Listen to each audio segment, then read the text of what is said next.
سلامونه ملګرو، جوړ په خیر. په دې هیله چې روغ وئ، تکړه وئ. له فرهاد دریا سره یم. فرهاد دریا اروپا ته راغلی دی او د په فیسبوک کې یوه ورځ لیکلي و چې در روان یم او غواړم چې د افغانانو سره وګورم او د ډنډکي غوښتنه یې هم کړې وه. ما بیا په فیسبوک کې ځواب ورکړم، مالې زه سپین نومېږم، په لندن کې یم او د خوست یم او په ډنډکي پوهېږم، راځه راشه میلمه مې شه. خدای دومره ډېر مصروف هغه زما پیغام به یې نه پوهېږم، کتلی وي که نه. په خیر راغلی اروپا ته او ستړی مه شې. زنده باشین، سلامت باشین، خانه آباد. من پیامتان خوانده بودم. پیام در دلم تو قروتک بزنم که برسه و من برم سر این غذای خوشمزه برابرشم، ولی جنجالای کاری مانع شد. اما هنوز امید است. ان شاء الله دنیا په امید خوړی کیږي. ما د فرهاد جان نه مخکې پوښتنه وکړه، مالې په پښتو به مرکه را سره کېده، ویلې وایي ولا چې بیا داسې نشي چې دومره ډېر مطمئن نه یم او باوري نه یم او دا تمرین نه لرم. او په ضمن کې ما ته چا ویل، دی یوه ورځ څو کاله مخکې م راته ویلي وو، ما د منطق نه داسې نتیجه واخیسته چې دی د انګریزانو یوه اصطلاح ده پرفکشنست، یعنی غواړي چې هر څه سم راشي که نه. نو دی ما بیا ورته ویل تکلیف هم است. ما ورته ویل مالې ګوره، ته چې ژبه زده کوې ته به هر څه وایې، پروا نه لري، غلطۍ به کوې، تېروتنې به کوې، وروسته به سمیږي.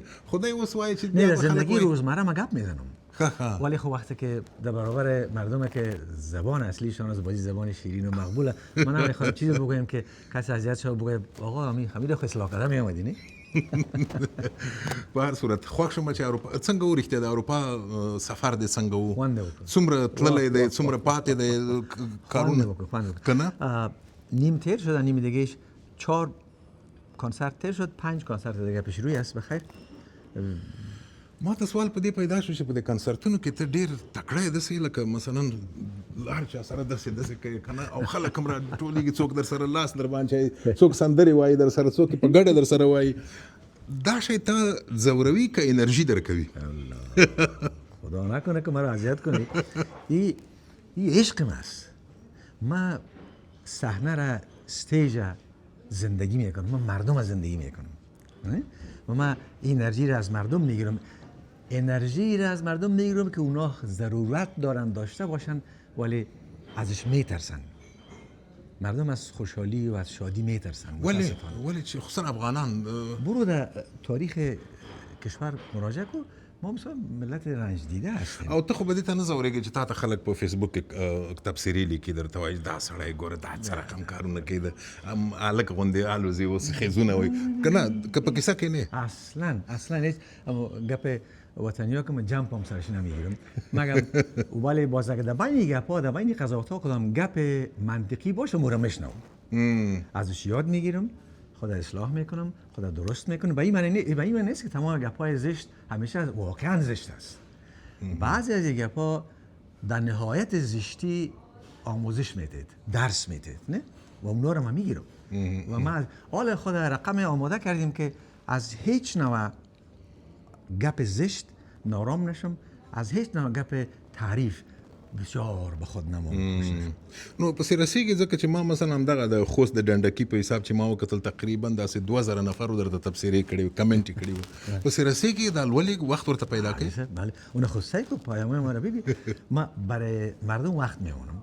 یگان دفعه تیم کاری میگه برای خود تو میکشی، اینقدر فرصت میبینی تو پیام‌ها را چه قسم دانه دانه جواب میدی، ریپلای میکنی، علاقمندی خود و مردم نشان میدی، علاقمندی مردم رو میگیری.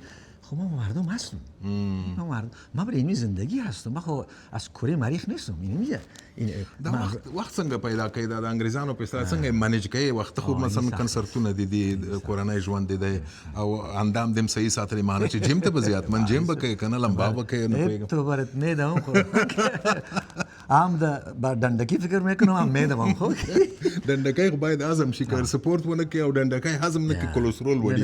بله نه، ډنډکی ما در جایش ان شاء الله، ورزش هم در جایش. ما بیدارخوی‌های بسیار سخت میکشم. یکان دفعه این خب 24 ساعت و 48 ساعت بیدارخوی ایست در سر زلفم است. یکان دفعه مثلا 60 ساعت، 65 70 ساعت بیدار میباشم.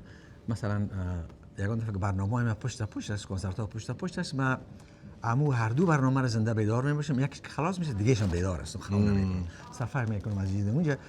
مراقب چیست؟ مراقب ذهن مردم است، مراقب تبصره های مردم است. تبصره به این معنی که حالا من بترسم از او یا خار بخورم به اصطلاح نه.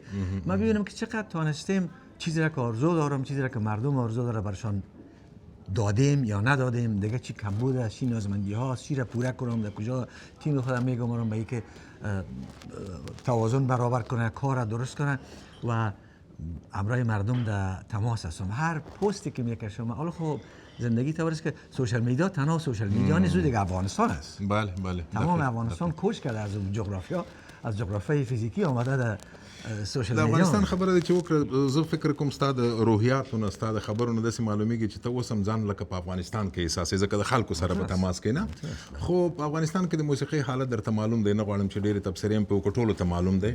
فکر کوي چې په بهر کې ستاسو غوندې هنرمندان څه کولی شي چې دغه د موسیقۍ روح ژوندی وساتي؟ دمی سالا کارهای مرا تعقیب میکنی در کنسرت ها؟ ولې نه ببین اینجا مثلا من مردم در هر شهری که میرم داخل یک افغانستان کوچک میکنم. داخل یک افغانستان کوچکی که در او تو تفاوت‌ها را نمیبینی، زبان‌ها را نمیبینی، اقوام را نمیبینی، فقط اتحاد و همدلی و همبستگی و مهر و الفت را میبینی که زیر همو آرزوی یکی بودن یک جای میشن و موسیقی اینا را آرام قرار ستره و آزاد میسازه، رها میسازه. این آرزوی است و این کاری است که من انجام دادم میتونم و انجام دادم میرم و این من کنسرت های من فقط کنسرت نیست، تنها موسیقی و اجرای موسیقی نیست. من نیت خیلی کلانتر دارم. موسیقی بر من یک وسیله به اصطلاح انگلیسی ها یک درایو است، نه؟ موسیقی اهداف مرا درایو میکنه و من با چیزهایی که آرزو دارم که کلانتر است میخوایم از طریق موسیقی برسم. و چی بهتر از موسیقی؟ برای اینکه وقتی که موسیقی آغاز میشه تفاوت‌ها همش از بین میره، همش از بین میره، صاف صفا سوتره میشه، دندکه از یک طرف چالان میشه و شوربای شمالی از دیگه طرف چالان میشه. اینه تو میشه نه؟ او داسې د کله فکر کړی دی چې مثلا د دې فعالیتونو ترڅنګ د موسیقۍ مسلکي مثلا مکتب خلاص کې د موسیقي شاګردان تربیه کې هغوی کار وکړي په دې برخه کې، په دې باره کې د فکر نه دی کړی؟ چند بار فکر کردم منتهی با زمانگیر است، وقت میگیره، فرصت آدم میگیره، آدم نمیتونه واقعا به او برسه. من ترجیح میدم که اثر بیافرینم، کار کنم و اینی کارهایی که در این سالهای آخر آغاز کردیم که امرای مردم روی نزدیک باشم و پیام رسانی کنم، انگیزه بخشی کنم. ترجیح میدم این کارا کنم تا اینکه آموزش موسیقی بدم. اگر فرصت بعداً به من دست داد ماندار کارم میکنم، تجربه خود انتقال میدم. او کار شاید بسیار کسای دیگه هم انجام داده بودن.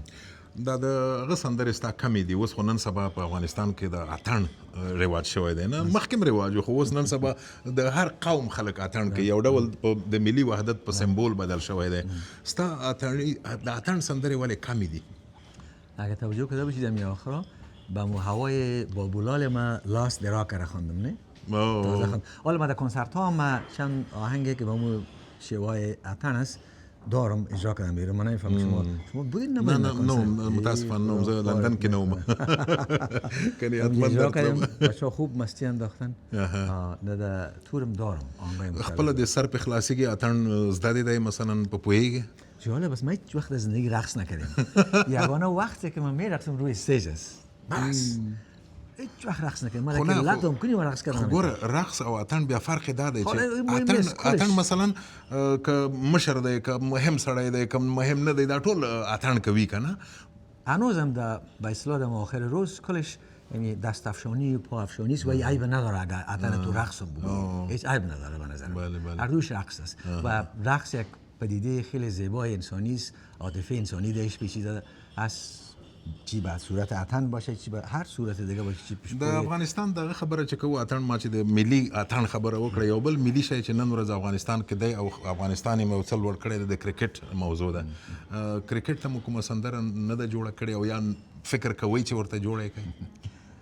برای ورزش ما تصمیم دارم و اعلام کردیم بچهای ورزش ان شاء الله خدا فرصت نصیب کنه برش. او تا فکر کوم فوتبال هم زده دی؟ فوتبال کې ما وسیم کې ما حالا نه، حالا فقط ورزش روزمره خودم میکنم، همین که اندام صحیحانه، انرژی صحیحانه و هوا تازه باشه که برای او د اندام خبره دی چې وکړه د ورزش نه اسه د خوراک سره احتیاط کوي که څنګه د اندام ساتلای دی؟ یک دو روز آخر از بس که فشار کار آمدم یک 3-4 دانه پیتزا را خوردیم.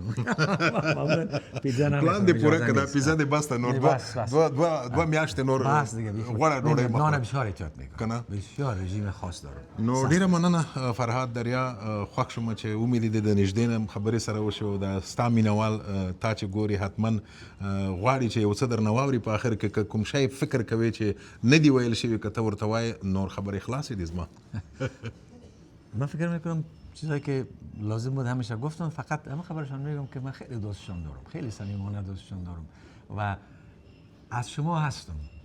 یعنی میره به خاطر داشته باشید من از شما هستم، برای شما هستم، خوشتون میاد، از مبادتون میاد.